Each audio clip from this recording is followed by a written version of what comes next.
I'm Thea, 34 years old. Weeks ago, I woke up in a recovery room with a 6-inch scar on my back and one kidney missing. I wasn't in an accident. There was no tumor, nothing that required surgery. When I asked the doctor what had happened, he handed me a consent form. The line marked patient signature was blank, but the line marked guardian/legal representative, that had my mother's signature on it. I'm 34 years old. I don't have a guardian. 2 hours later, a detective walked into my room and asked me one question. Do you know where your kidney went? I did. It was inside my brother, 2 floors below me in the same hospital.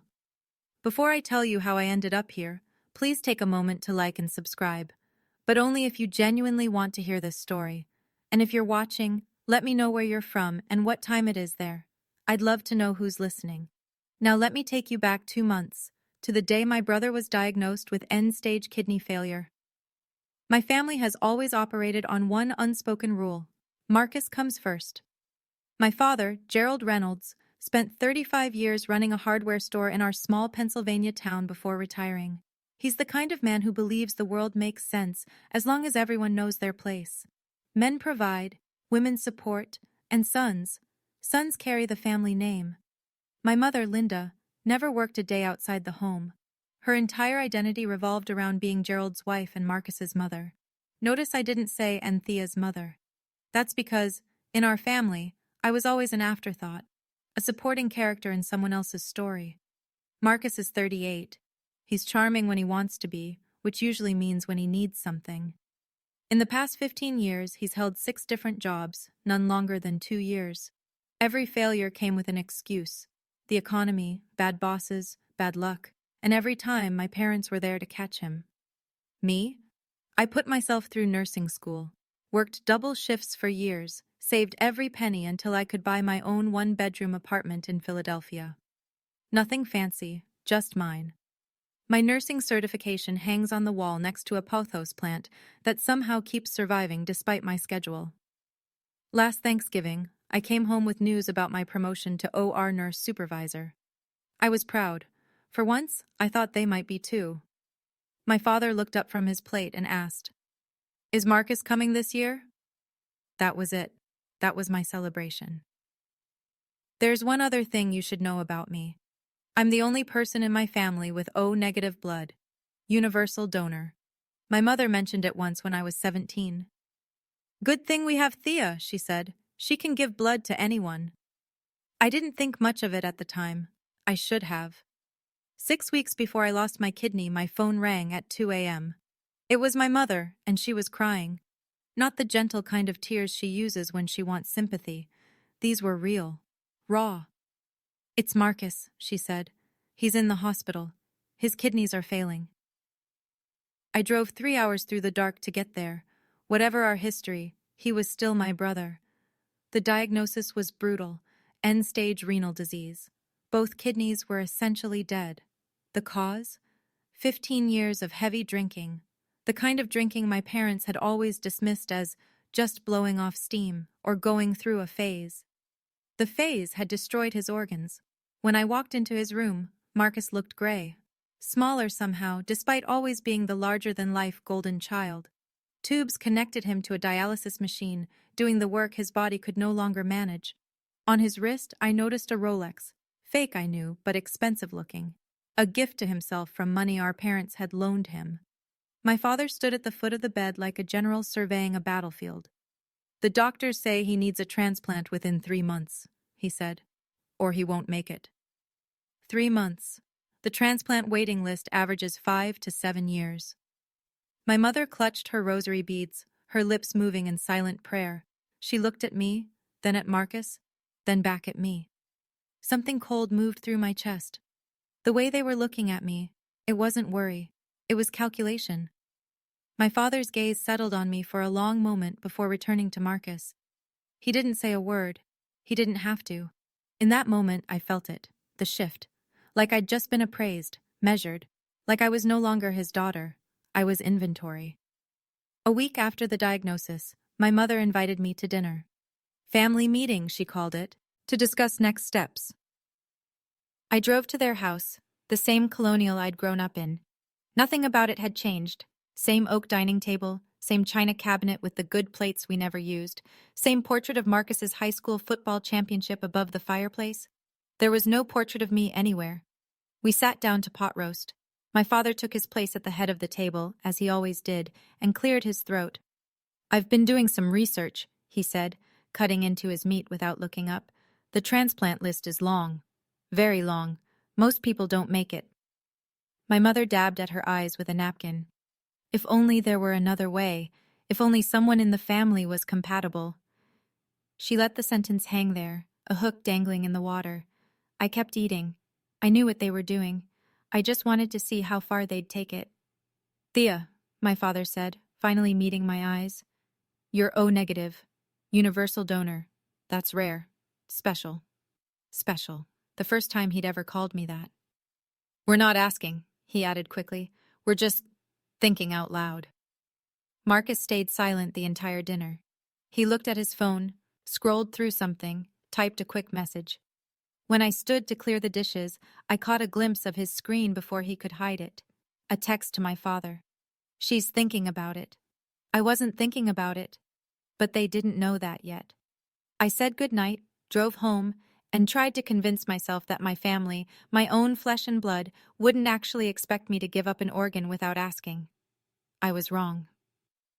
A few days after that dinner, I asked to meet my parents alone.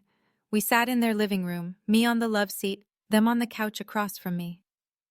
The afternoon light came through the windows, catching dust motes in the air. Everything felt suspended, waiting. "I've thought about it," I said. "And the answer is no."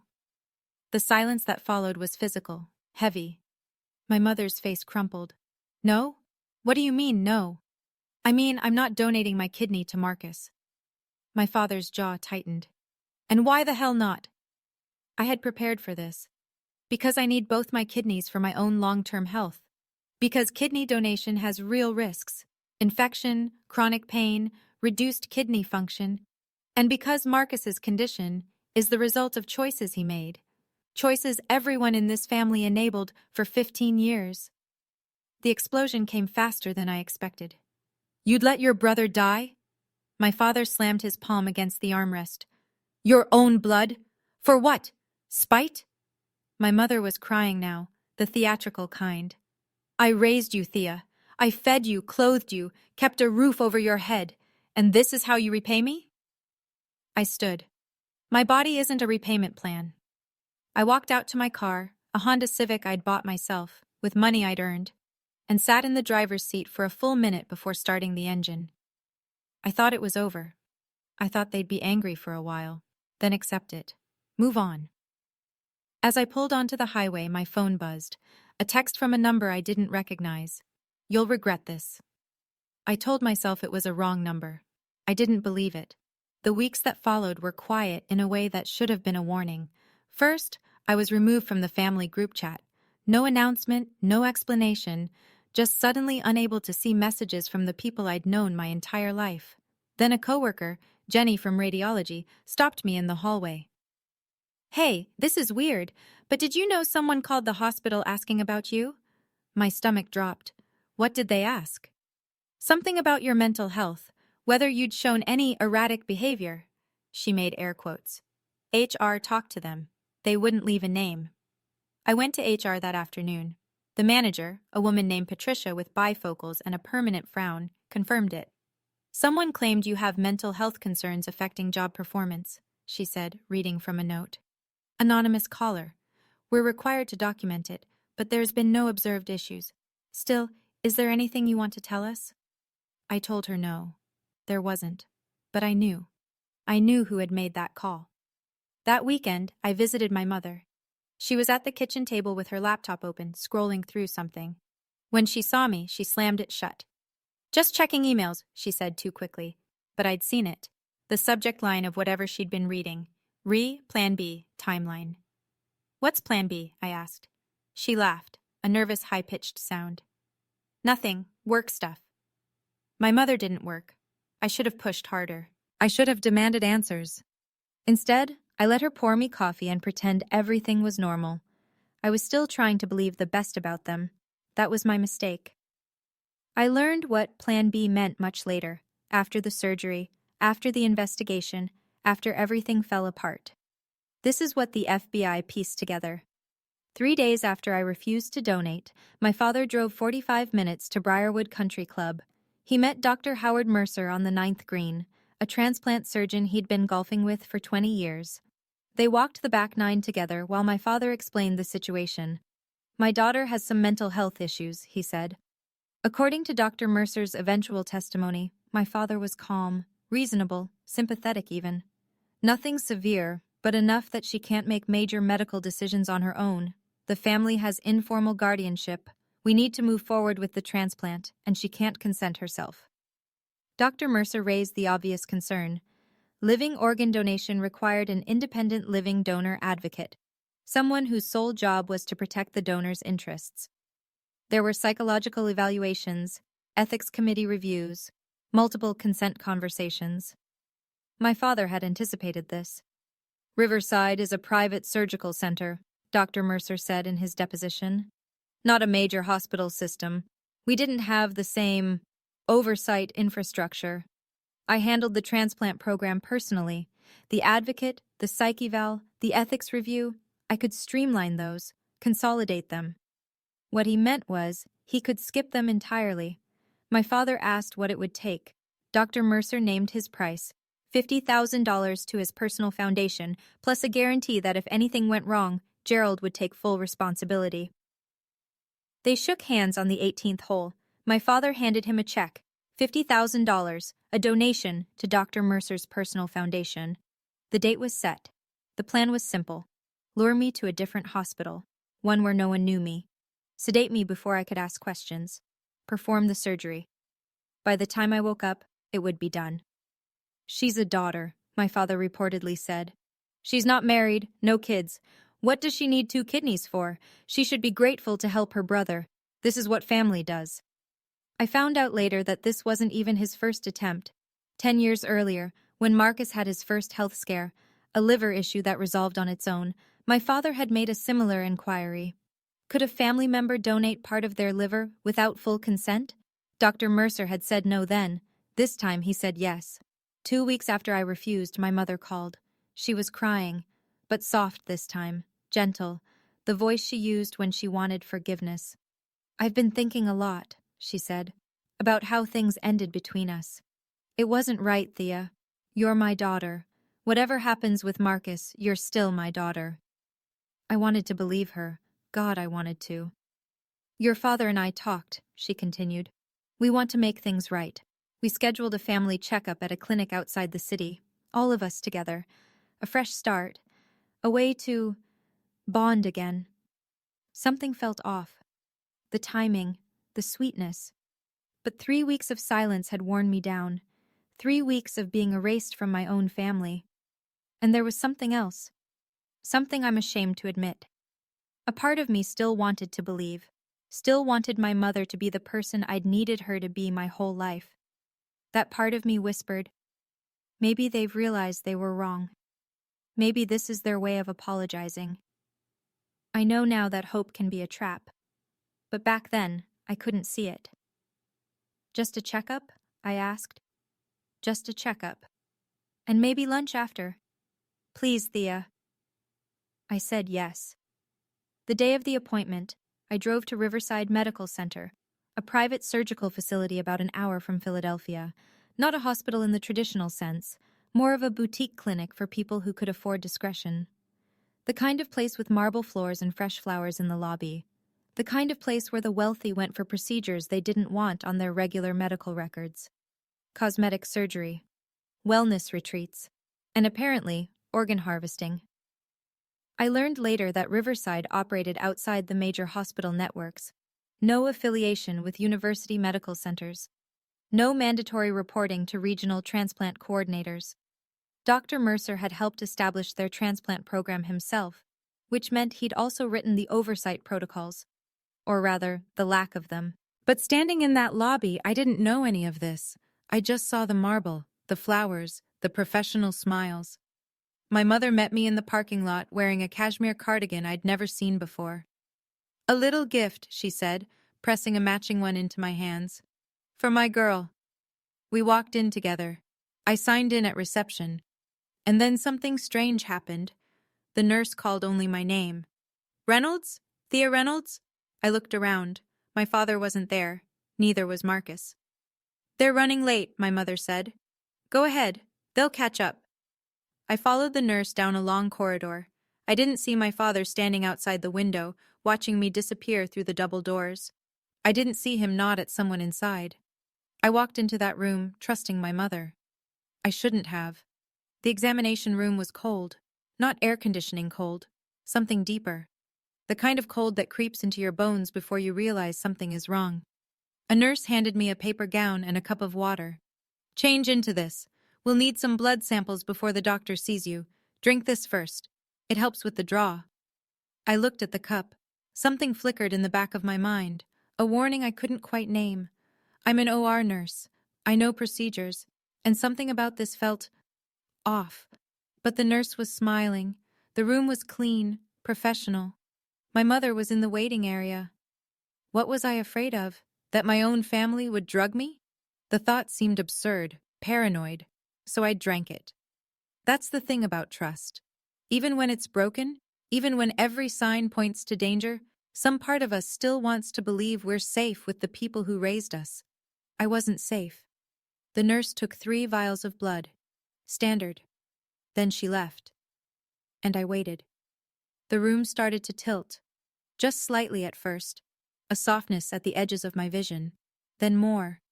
The fluorescent lights overhead seemed to pulse. My hands felt heavy. Something's wrong. I tried to stand and nearly fell. My legs wouldn't cooperate. My thoughts were turning to cotton. The water. They put something in the water. I reached for my phone on the chair next to me. My fingers couldn't grip it. The screen blurred. The door opened. Through the haze, I saw him. My father, standing in the hallway. His face was blank, not angry, not sad, just resolved, like a man finishing a task he'd been putting off. He nodded at someone I couldn't see. The nurse who'd given me the water stepped back into view. She wasn't nervous anymore. Her movements were efficient, practiced. She'd done this before. I learned her name later, Patricia Vance. She'd worked with Dr. Mercer for 12 years. She was the one who'd witnessed my mother's signature on the consent form, who'd checked the box confirming the patient's guardian had been properly identified and verified. She was also the one who'd administered the sedative in my water, timed perfectly, so I'd be too impaired to object by the time anyone needed my consent. A doctor stepped into my field of vision. White coat, gray hair, the face of someone's grandfather. Don't worry, he said. You won't remember any of this. I tried to scream. My mouth wouldn't move. The last thing I saw before the darkness took me was my father turning away, not watching, not waiting, walking off like a man who'd done what needed to be done. What I'm about to tell you comes from the investigation, from depositions and medical records and testimony that would eventually be read aloud in a federal courtroom. The surgery took 4 hours. Dr. Howard Mercer, board-certified transplant surgeon, made a 6-inch incision along my lower left back. He separated muscle, moved organs, and carefully excised my left kidney, healthy, functioning, mine. In the operating notes he wrote, living donor nephrectomy, donor consent obtained via legal guardian due to documented cognitive impairment. Independent evaluation waived per family request, patient unable to participate in standard assessment, procedure uncomplicated. The paperwork was meticulous. A forged psychological evaluation, supposedly conducted by a Dr. Rahman who didn't exist. A fabricated ethics committee approval, signed by Dr. Mercer himself as committee chair. A donor advocate form with Patricia Vance's signature, claiming she'd met with me privately and confirmed my willingness to donate. None of it was real. But it looked real. It would pass a casual audit. And at Riverside, no one was auditing. Consent. As if my mother signing a piece of paper made any of this legal. As if a stack of forged documents could erase the fact that I was a competent adult who had never agreed to any of this. While I was on the table, unconscious and cut open, my kidney was rushed to another operating room down the hall. Marcus was already prepped, waiting. In the family waiting area, my parents sat together. My father read a newspaper. My mother held her rosary beads, lips moving in prayer, Later, she would tell investigators she was praying for a successful outcome for the whole family. She wasn't praying for my safety. She wasn't asking God for forgiveness.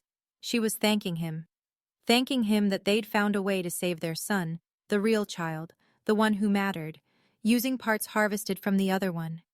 At 3:47 p.m., Dr. Mercer closed my incision. At 4:12 p.m., my kidney began functioning inside my brother's body. At 6:30 p.m., my parents left the hospital together, arm in arm. They stopped for dinner on the way home, celebrated with wine. Meanwhile, I lay alone in recovery, stitched up and hollowed out. They didn't visit my room that night. They didn't need to. They'd gotten what they came for. I woke to pain, not the dull ache of a hangover or the sharp sting of a cut. Something deeper, something wrong. Like my body was screaming at me in a language I couldn't quite understand. My eyes opened to white ceiling tiles, fluorescent lights, the rhythmic beeping of monitors, a recovery room. I tried to sit up and gasped. Fire exploded across my lower back. My hand flew to the source and found bandages, thick gauze, medical tape, a surgical incision. What happened? My mind raced backward. The examination room, the cup of water, the dizziness. My father's face in the doorway. Oh God. Oh God, no, I'm an OR nurse. I've assisted on hundreds of surgeries. I know exactly what a nephrectomy incision feels like. I know what it means when you wake up with 6 inches of stitches on your flank and a deep, hollow ache where an organ used to be. I pressed the call button. Once, twice, 3 times. A nurse appeared, young, nervous, avoiding my eyes. Miss Reynolds, you're awake. I'll get the doctor. What surgery did I have? My voice came out ragged. What did they do to me? The doctor will explain everything. I'm an OR nurse. I know what this incision is. Tell me. She looked at the floor, at the monitors, anywhere but at me. Please wait for the doctor. She left. I lay there staring at the ceiling, one hand pressed against the bandages on my back. I knew the answer. I knew it the moment I woke up, but I needed to hear someone say it. I needed to see the proof. I needed to know exactly what my family had done to me. Dr. Howard Mercer walked into my room like a man expecting gratitude. He was 60 or so, silver-haired, wearing the confident smile of someone who'd spent decades being respected. His white coat was pristine. His handshake would have been firm if I'd offered my hand. I didn't. Miss Reynolds, he said, settling into the chair beside my bed. Good to see you awake. The procedure went beautifully. Your brother is recovering well, and your kidney is already functioning in his body. You should be very proud. I didn't consent to any procedure. His smile faltered, just for a moment. Of course you did. Well, your guardian did, on your behalf. I don't have a guardian. I'm 34 years old. He reached into the folder he'd brought and produced a single sheet of paper. A consent form. Standard hospital issue, the kind I'd seen hundreds of times. The line marked patient signature was blank. The line marked guardian/legal representative contained my mother's signature. Your mother signed as your medical guardian, Dr. Mercer said, as if this explained everything. Given your condition. What condition? Your parents explain that you have cognitive difficulties, that you're unable to make complex medical decisions on your own. I stared at him. Dr. Mercer, I said slowly, I am an operating room nurse with 10 years of experience. I have a bachelor's degree and multiple professional certifications. I live alone, manage my own finances, and hold a job that requires me to make life or death decisions daily. His face went pale. This signature, I continued, holding up the form, has no legal standing. Under federal law, performing surgery without informed consent on a mentally competent adult is assault and battery. I am looking at evidence of a felony. He didn't say anything, neither did I. The form said everything that needed to be said. My parents arrived an hour later with flowers, lilies, the expensive kind from the florist downtown, wrapped in cream-colored paper. My mother carried them like an offering. My father walked 2 steps behind her, hands in his pockets, looking around the room like he was inspecting a property he might buy. There's our girl, my mother said, setting the flowers on my bedside table. How are you feeling? I looked at her, at the woman who had pushed me on swings, braided my hair for school photos, sat beside my bed when I had the flu. The woman who had signed a piece of paper that let strangers cut me open. You took my kidney. Her smile didn't waver. Oh, honey, we saved your brother. You were part of something beautiful. Without asking me, without telling me, you drugged me and let them cut out my organ. My father stepped forward. Thea, don't be dramatic. It's done now, and Marcus is going to live. You should feel good about that. I should feel good? You're a young woman, he said, and his voice had that tone, the one he used when explaining something obvious to someone slow. No husband, no children. What did you need 2 kidneys for? Marcus has a future, a real future. And I don't? He shrugged. You're a daughter. Daughters sacrifice for their families. That's how it works. My mother nodded. We knew you'd understand eventually. You just needed a little push. I looked at them, really looked, searching for guilt, for shame, for any sign that they understood what they'd done. There was nothing. They believed they were right. They believed I owed them this. And in that moment I realized something that broke me and freed me at the same time. I had never been their daughter. I had always been their spare parts. After my parents left, satisfied, smiling, certain they'd done nothing wrong, I lay in the dark for a long time. The machines beeped, the IV dripped. Somewhere down the hall, someone coughed. I thought about letting it go. I thought about what it would mean to fight them. The lawyers, the accusations, the family that would call me ungrateful, vindictive, cruel. I thought about Marcus, somewhere in this same building, waking up with my kidney inside him, living because they'd taken a piece of me without asking. And then I picked up my phone. The hospital hadn't taken it. Why would they? I was supposed to be a willing donor, a loving sister, someone who'd wake up grateful for the chance to help. I dialed 911. I need to report an assault, I said. My voice was steady. I'd found something on the other side of despair, not peace, but clarity. I was brought to Riverside Medical Center under false pretenses. I was sedated without my consent, and while I was unconscious, a surgeon removed my kidney. The dispatcher asked me to repeat myself. I did. My parents signed a consent form claiming to be my legal guardians. I am a 34-year-old mentally competent adult. I have no guardians. This is organ theft. This is a federal crime. 2 hours later, a woman in a dark blazer walked into my room. Detective Vivian Carter, FBI, assigned to the healthcare fraud unit. She was about 45 with close-cropped gray hair and the kind of face that gave nothing away. She sat in the chair where Dr. Mercer had sat and pulled out a notebook.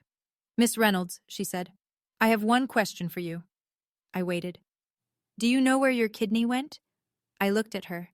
Yes, it's inside my brother, room 412, 2 floors down. She wrote something in her notebook. Then she looked up. Tell me everything. Can you imagine it?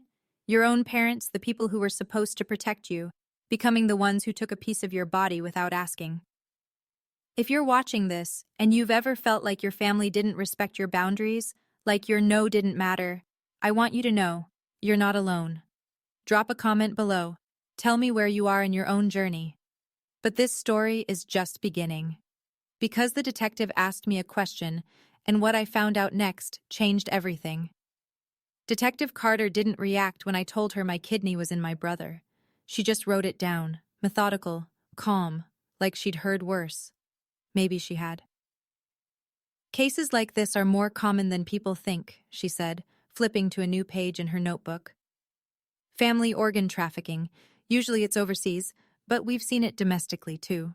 A parent decides one child is more valuable than another. A spouse decides they need their partner's kidney. People rationalize incredible things when they're desperate. She paused. The system is supposed to prevent this. Independent advocates, psych evals, ethics committees. But those safeguards only work if everyone follows them. When you have a rogue physician at a private facility with minimal oversight, operating outside the major hospital networks, she shook her head. The guardrails disappear. How does someone like Mercer get away with it? He built his own kingdom, small facility, hand-picked staff, no external reporting requirements. The patients who come to places like Riverside want privacy. They're not asking questions about protocol, And the transplant coordinators at the major centers, they never see these cases. They happen completely off the books. This wasn't desperation, I said. This was planning. Months of it. Walk me through it. From the beginning. So I did. I told her about Marcus's diagnosis, the family dinner, the pressure that started subtle and turned explicit, my refusal, the silence that followed, the anonymous call to my HR department, the family checkup that was never a checkup. I told her about the email I'd glimpsed on my mother's laptop. Plan B, timeline. Detective Carter's pen stopped moving. Plan B? I don't know what was in it, but I saw the subject line. We can get a warrant for email records, she said. If there's a paper trail, we'll find it. She stood, tucking her notebook into her jacket pocket. Miss Reynolds, I need to be honest with you. Proving this won't be easy. Your family will claim you were impaired, that you couldn't consent, that they were acting in your best interest. I have 10 years of performance reviews that say otherwise. Good. Keep every piece of documentation you can find. She paused at the door. One more thing. The doctor who performed the surgery, Howard Mercer, we've had our eye on him before. This might not be his first time. She left. And I lay there, realizing that what happened to me might have happened to others. That I might not be the only one. The counterattack came within 24 hours. I was still in the hospital, still recovering from having an organ removed against my will. I was still in the hospital when I received a certified letter. It came from a law firm downtown, Richards, Hartley, and Associates. The cover letter was brief. Enclosed, please find a copy of the statement provided to investigators by our client, Gerald Reynolds, regarding recent allegations. Included was a copy of my father's official statement. Inside was a copy of the statement. I read it with shaking hands. My daughter, Thea Reynolds, has a history of mental instability. As her parents, we have informally acted as her guardians for years. She is unable to make complex decisions regarding her own health care. The surgery was performed with proper family consent and was entirely legal. Attached were documents I'd never seen. A letter of concern sent to my employer 6 months earlier, claiming I'd shown erratic behavior at a family gathering. Notes from a supposed conversation with a family therapist I'd never met. And the anonymous HR complaint, traced, I later learned, directly to my father's cell phone. They had built a paper trail, a narrative of a broken daughter who needed protecting from herself. That afternoon, my hospital called. Miss Reynolds, given the circumstances, we're placing you on administrative leave pending investigation. What circumstances? We've received documentation suggesting you may have mental health concerns that affect your ability to perform your duties. They'd gotten to my job before I could defend myself. I sat in my hospital bed, stitched up and alone, holding the evidence of my family's betrayal. They had taken my kidney, now they were trying to take my career, my reputation, my sanity. And I almost let them. Almost. 3 days later, I went home to an empty apartment. The pothos on my windowsill had started to yellow. Nobody had watered it while I was gone. Nobody had known I was gone. I lowered myself onto my couch, slowly, carefully, the stitches in my back pulling with every movement, and stared at the wall. No job, no family, no one who believed me. My parents had spent weeks constructing a version of me that didn't exist. An unstable woman who couldn't be trusted, whose word meant nothing. And they'd done it so thoroughly that even my own hospital had doubted me. I thought about the hearing that would come. My father in his blazer, my mother with her tissues, both of them weeping about their troubled daughter who'd made up terrible lies because she couldn't accept their love. I thought about Marcus, recovering with my kidney inside him, probably already rehearsing his testimony about how I'd wanted to help, but my mental issues made me forget. I walked to the bathroom mirror and lifted my shirt. The bandage was still there, underneath it, a scar that would never fully heal. Evidence. But would it be enough? I sat back down and put my head in my hands. For the first time since waking up in that recovery room, I cried. I cried until I couldn't breathe, until my whole body shook, until the stitches burned and I didn't care. I almost gave up that night. I almost decided they would win, that they always won, that people like my father always got what they wanted, and people like me always paid the price. Then my phone buzzed. a text from a number I didn't recognize. Thea, it's Nathan Cole from OR. I saw your file. Something doesn't add up. Can we talk? I stared at the screen, and I felt something I hadn't felt in weeks. Hope. I met Nathan Cole at a coffee shop 3 miles from the hospital, far enough that we wouldn't run into anyone we knew.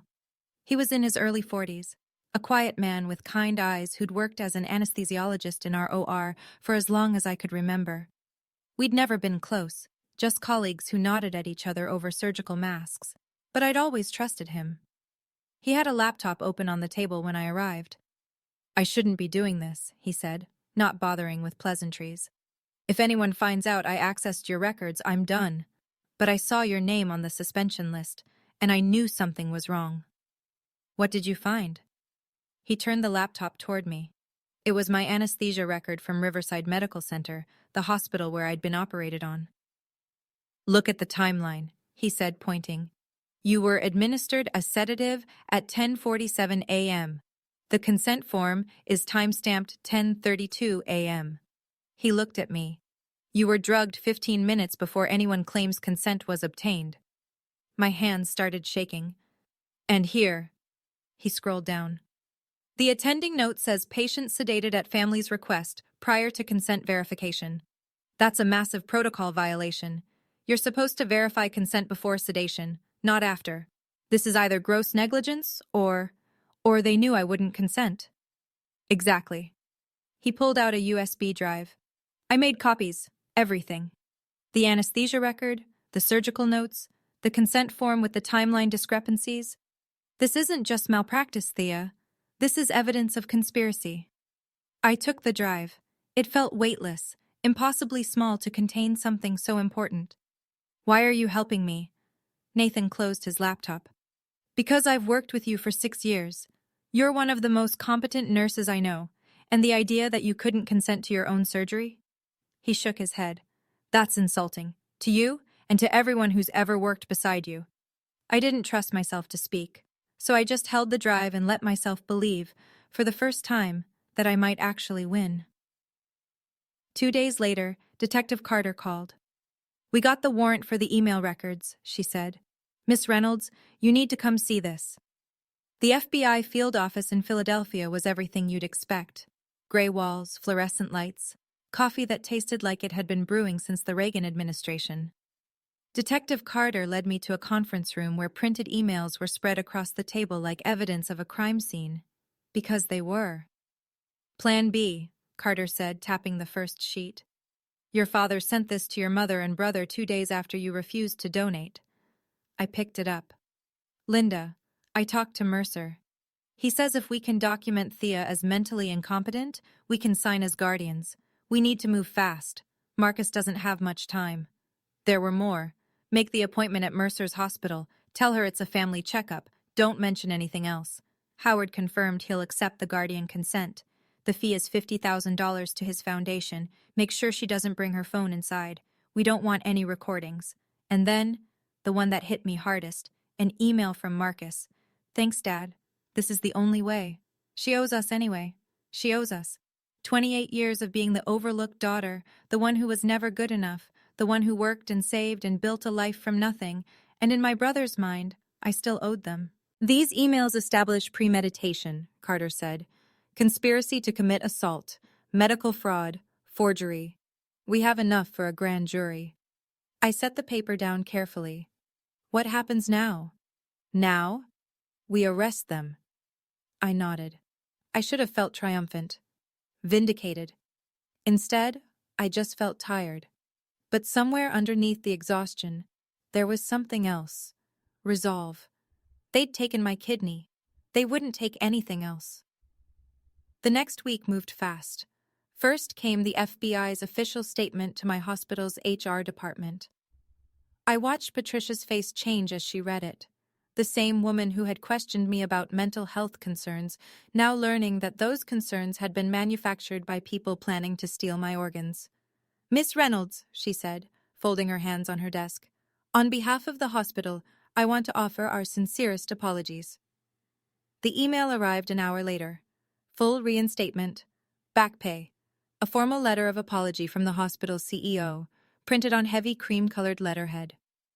We regret the distress caused by the allegations made against you. Our investigation has confirmed that these allegations were false and appear to have been part of a coordinated effort to defame you. We are grateful for your years of service and look forward to welcoming you back. I read it 3 times. Then I put it in a folder with the other evidence, more documentation, more proof. Detective Carter called that afternoon. We traced the anonymous HR complaint, she said. The call came from your father's cell phone. He didn't even try to hide it. He didn't think he'd need to. No, he didn't. A pause. There's something else. We've started looking into Dr. Mercer's other cases. Preliminary review suggests your surgery wasn't an isolated incident. There may be other victims. Other victims. Other daughters or sons or spouses, carved up while they slept because someone decided their organs were more valuable than their autonomy. When is the hearing? I asked. Grand jury convened yesterday. Indictments came down this morning. Gerald Reynolds, Linda Reynolds, Marcus Reynolds, and Howard Mercer. Charges include conspiracy, assault with bodily harm, medical fraud, and forgery. And the arrests? Already done. Your parents were taken into custody 2 hours ago. Marcus was arrested at the hospital. He's still recovering, but he's well enough for a jail cell. I exhaled. It had started. 1 month later, I stood in front of my bathroom mirror in a navy blue suit I'd bought specifically for this occasion. The subpoena sat on my kitchen counter. My name in black letters, summoning me to testify at the preliminary hearing for United States versus Reynolds. Today, I would sit in a federal courtroom and tell a judge what my family had done to me.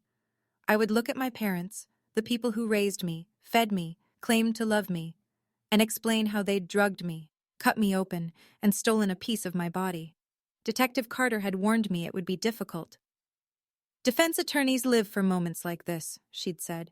They'll try to paint you as unstable, vindictive, a daughter scorning her loving family. I know. You can't get emotional. You can't raise your voice. You have to be calm, factual, and unshakable. I'm an OR nurse. I've held people's hearts in my hands while surgeons repaired them. I can handle this. She'd looked at me for a long moment. Then she'd nodded. Now, staring at my reflection, I practiced the words I would say. The facts, the timeline, the consent form with my mother's signature. No tears, no pleading, just truth. My phone buzzed. A text from Nathan. You've got this. We're all watching. I allowed myself a small smile. Then I grabbed my purse, locked my apartment, and drove to the federal courthouse. The building loomed against a gray November sky. Columns, marble steps, flags snapping in the wind. News vans lined the street. The story had leaked. Local family accused of organ theft. I walked past the cameras without looking at them. Whatever happened next, I would face it head on. No more hiding, no more silence. Today, the truth would speak. The courtroom was smaller than I expected. Federal preliminary hearings don't have juries, just a judge, the attorneys, and the defendants. But the gallery was packed. Reporters filled the back rows, notebooks open, pens ready. A few faces I recognized from the hospital sat scattered throughout, colleagues who'd come to support me, and at the defense table, my family. My father wore a blazer I'd seen 100 times, navy blue, slightly too tight across the shoulders. He sat ramrod straight, jaw clenched, radiating the same stubborn certainty he'd had my entire life. Even now, facing federal charges, he looked like a man who believed he'd done nothing wrong. My mother sat beside him, dabbing at her eyes with a tissue. She'd dressed in black, as if attending a funeral. Her own, maybe, or the death of the family she'd sacrificed everything to preserve. And Marcus. My brother was pale, thinner than I'd ever seen him. The surgery and subsequent arrest had aged him 10 years. He stared at the table, unable or unwilling to meet my eyes. The kidney inside him, my kidney, was keeping him alive. I wondered if he thought about that, if every beat of his heart reminded him of what they'd done. I took my seat behind the prosecutor's table. The judge entered. Everyone rose. This court will come to order. We are here for the preliminary hearing in the matter of United States versus Gerald Reynolds, Linda Reynolds, Marcus Reynolds, and Howard Mercer. The gavel fell, and I felt something settle inside me. Not peace, not yet, but certainty.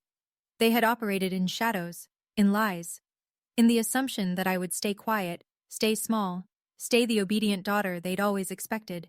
But here, in this room, there were no shadows, only light, and I was ready. Please state your name for the record. Thea Marie Reynolds. The prosecutor, a sharp-featured woman named Diane Walsh, stood near the witness box. Miss Reynolds, can you describe your relationship with the defendants? They're my family. Gerald is my father, Linda is my mother, Marcus is my older brother. And prior to October 14th of this year, how would you characterize that relationship? I took a breath. Complicated. I was never the priority. That was always Marcus. Can you tell the court what happened on October 14th? So I did. I walked through every detail. The diagnosis, the pressure to donate, my refusal, the silence that followed, the anonymous complaints to my employer, the family checkup that was a trap. I described waking up in recovery with stitches in my back and a missing organ. I described the consent form with my mother's signature. I described looking at my parents as they brought flowers and told me I should be grateful. The courtroom was silent. Even the reporters had stopped writing. When I finished, the prosecutor asked one final question. Miss Reynolds, when you discovered your mother had signed as your guardian, what did you think? I looked at my parents. My mother's hands were shaking. My father's jaw was tight. I thought, for the first time in my life, I saw them clearly. A long pause. I thought I finally understood what I was to them. Not a daughter, not a person, just parts. Spare parts for the child who mattered. The words hung in the air. Somewhere in the gallery, I heard someone crying. I didn't look to see who. I just kept my eyes forward, calm, factual, unshakable, just like I promised.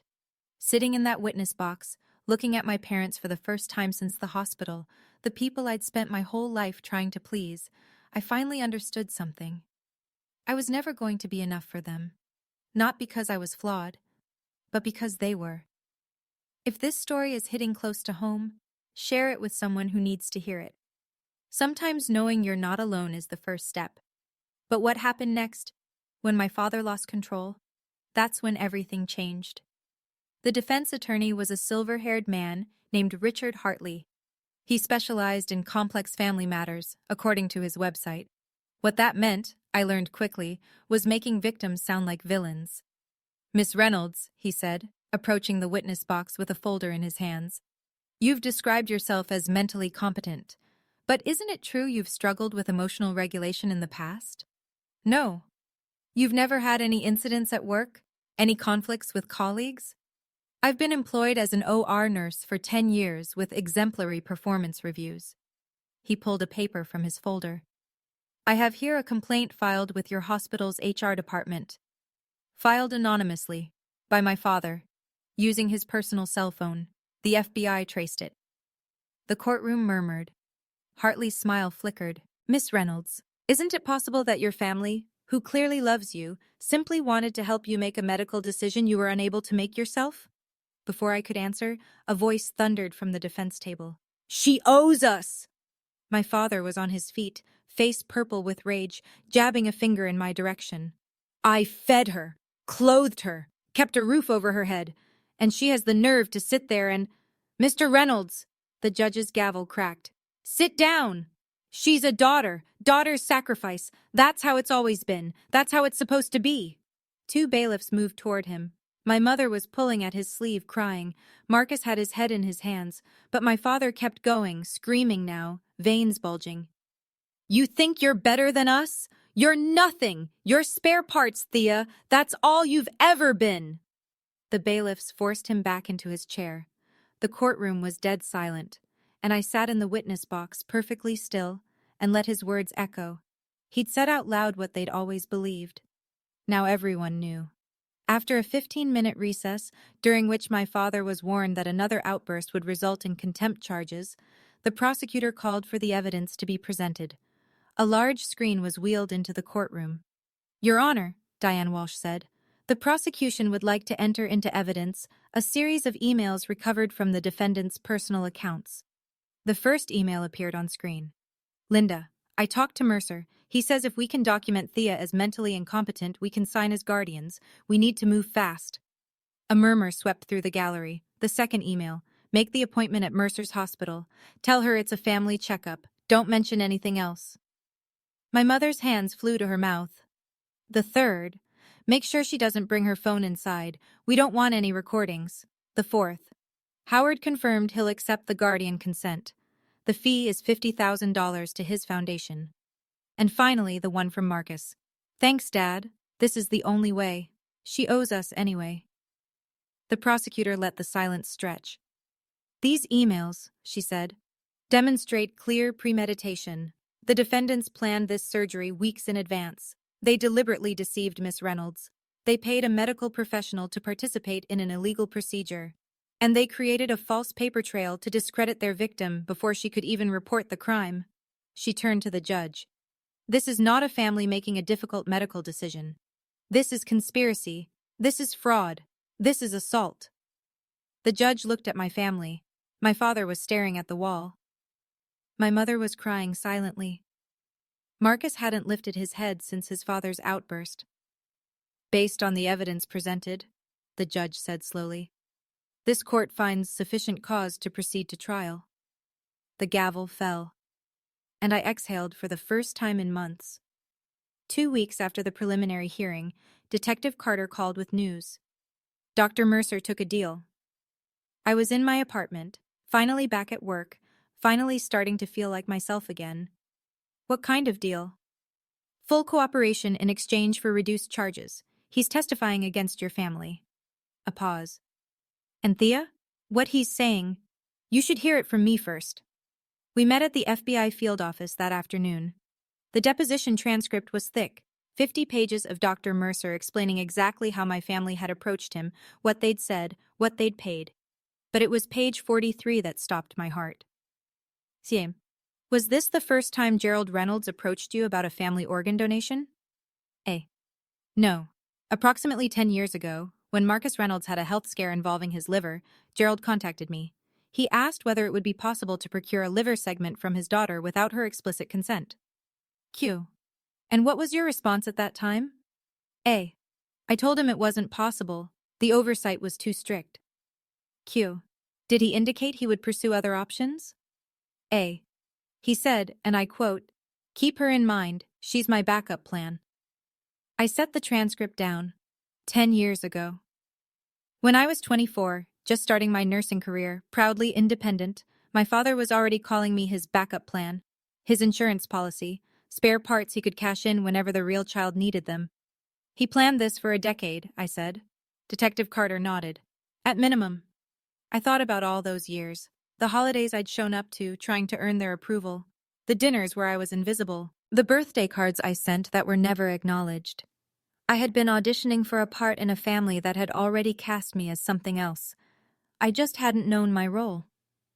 The letter arrived on a Tuesday, handwritten on lined paper, postmarked from the Federal Detention Center where Marcus was being held awaiting trial. I recognized his handwriting, the same messy scrawl I'd seen on birthday cards when we were kids. Dear Thea, I don't expect you to read this. I wouldn't blame you if you burned it. I'm not going to lie and say I didn't know. I knew there was a plan.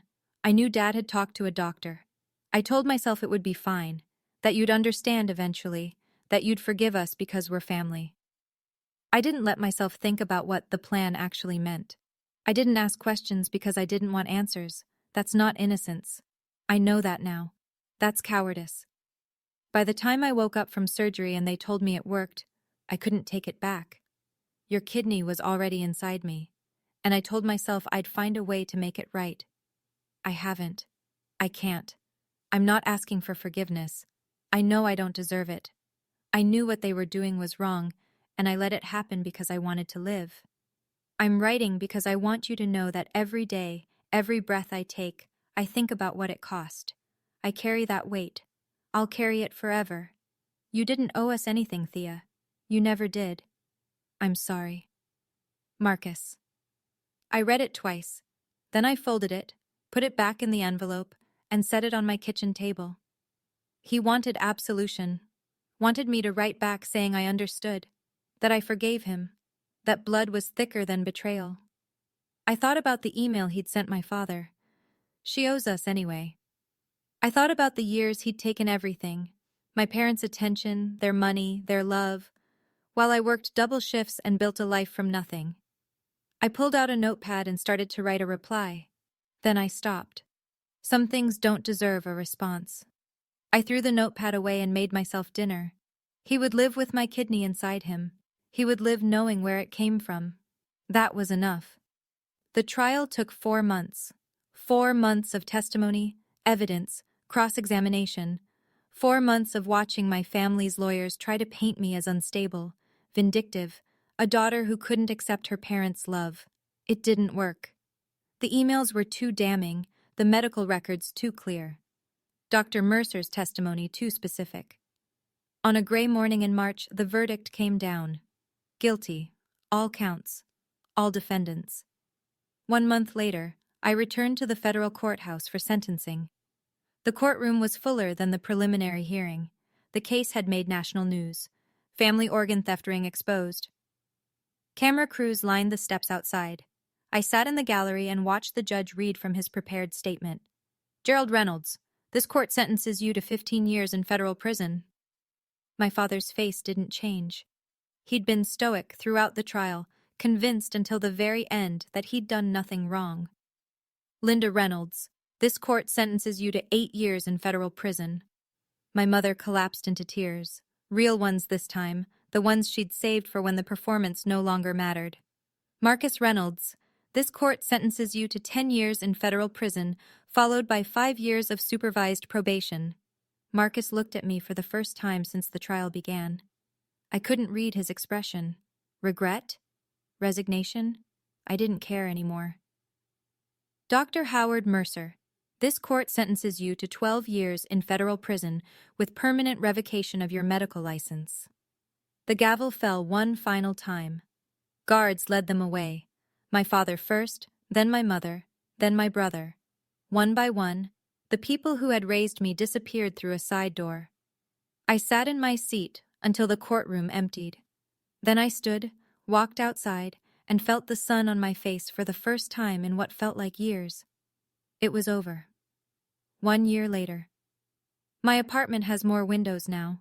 I moved to a 2-bedroom on the top floor. Still nothing fancy, but filled with light. Plants line the windowsills, pothos, snake plants, a fiddle-leaf fig I've somehow kept alive. A gray cat named Oliver sleeps in the sunbeam by the door. I'm still an OR nurse. Charge nurse now, actually. The promotion came through 6 months after the trial. My colleagues threw me a party in the break room, complete with a cake that said, "Congratulations, boss." Nathan gave a toast that made me cry. Once a month, I attend a support group for survivors of family abuse. We meet in a church basement, drink bad coffee, and share stories that would break most people. They don't break us. My kidney function is monitored regularly. The remaining one is healthy, doing the work of 2 without complaint. The scar on my back has faded to a thin silver line, visible if you know where to look, invisible if you don't. The restraining order against my parents and Marcus is permanent. They're not allowed to contact me, directly or indirectly, for the rest of their lives. Not that they would. My father hasn't spoken to me since his outburst in court. My mother sends letters sometimes, to my old address, returned unopened. Marcus stopped writing after I never replied. I don't miss them. That surprised me at first. I'd expected grief, longing, some ache for the family I'd lost. But you can't lose something you never had. What I had was a role in their story, the spare daughter, the backup plan, the parts they could harvest when needed. Now I have my own story, and it's mine. No one else's. Mine. I'm sitting in my favorite coffee shop as I tell you this. It's a Tuesday afternoon. Sunlight streams through the windows. My journal is open on the table. The first page still says what I wrote the day I moved into my new apartment. My body, my story, my rules. I won't pretend the past 2 years have been easy. Some nights I still wake up reaching for a scar that's no longer tender. Some days I see a family in the grocery store and feel something twist in my chest. But I don't regret what I did. I don't regret calling the police. I don't regret testifying. I don't regret watching the people who raised me walk into prison cells. Because here's what I've learned. Blood relation doesn't give anyone ownership of your body. Being family doesn't mean being entitled to pieces of you. Not your organs, not your time, not your sanity. The people who love you don't drug you and cut you open. They don't forge documents. They don't spend a decade thinking of you as spare parts. And if someone treats you that way, even if they share your DNA, you are allowed to walk away. You don't owe them an explanation. You don't owe them forgiveness. You don't owe them anything at all. I close my journal and finish my coffee. Outside, the world keeps moving. People pass on the sidewalk, living their own stories. I'm one of them now, not a victim, not a cautionary tale, just a woman who learned, the hardest way possible, that sometimes the most loving thing you can do for yourself is let go of the people who hurt you. If that's where you are, if you're sitting in your own story, wondering if you have permission to leave, let me tell you what I wish someone had told me. You do. You always did. 3 things I want to leave you with. First, no is a complete sentence. You don't have to justify why you won't sacrifice yourself for someone else. Second, document everything. When something feels wrong, write it down, save the emails, screenshot the texts. Paper trails save lives. Third, love has boundaries. Real love respects your body, your choices, your autonomy. Anything else isn't love, it's ownership. That's my story. If it helped you, even a little, hit subscribe. If you know someone who needs to hear it, share this video. And if you've got your own story, I'm listening. Drop a comment, tell me where you're from and what you're going through. Check the description for more videos like this one. Until next time, take care of yourself. Nobody else will do it the way you deserve.